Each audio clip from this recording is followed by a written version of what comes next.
So funny that for the alt-right, I wanted to pick someone that wouldn't work under Hitler. What? Oh, you mean like how the alt-right supported Trump? I mean, it's part of fascism in the age of grift. They don't actually really believe anything. Oh, you're saying that, like, Richard Spencer kind of looks like Hitler? Because if so, yes. And that's pretty funny.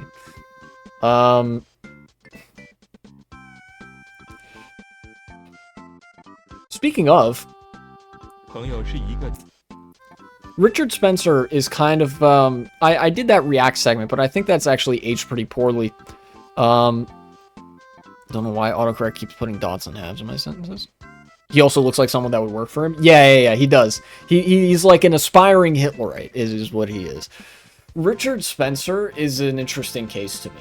And he's, like, again, this is a flexible position. I might move him around as high as, like, below Ayn Rand, because I find him kind of funny in his complete vacuousness.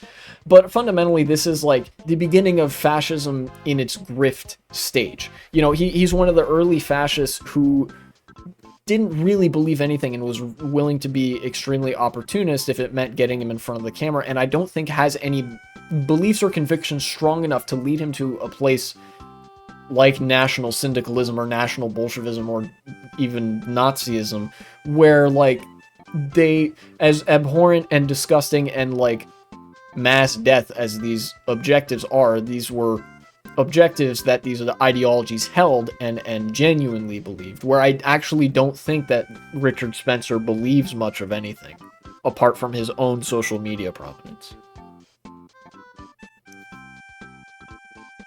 They would definitely work together if they were in the same country. Of course they would. You know? It's like the opportunist fascism.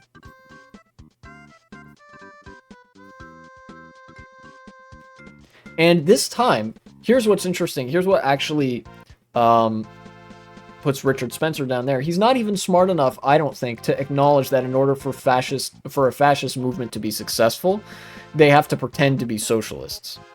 You know? He doesn't even clear that bar. You know, with these ideologies, even though they wrought devastation in the countries where they were implemented, Spain and Russia respectively, there was an acknowledgement, there's sort of an underlying acknowledgement that people want democracy and socialism, and they want a change to the status quo that involves the overthrowing of the ruling class. So they have to try to appeal to that while not actually meaningfully addressing it. They have to gesture at it without actually pointing to it or, like, landing on it, if that makes sense. You know? Although in a way you could also read this as Richard Spencer being better, because he's not actually interested in the overthrow or overtaking of a country and the, you know, pile driving of everybody's life into the ground. You know, he's mostly just interested in the social media stuff.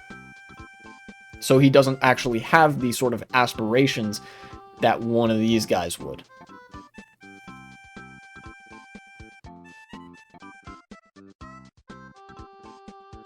You know what, in that way, because of that, I actually might put him here.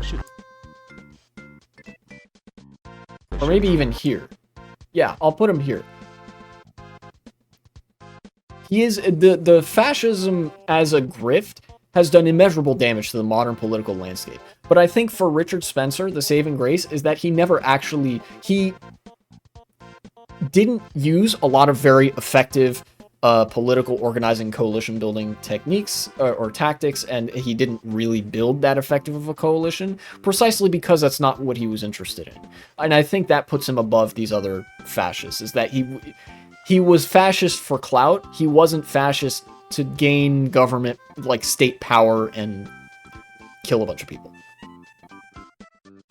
Hello, Editing Y2K here. This is just one part of a multi-part series of me ranking all the ideologies that I know enough about to comment on. It took place over the course of 2 live streams earlier in the year, and the other parts will be all available on a playlist if you're interested. Please check it out, and thank you for watching.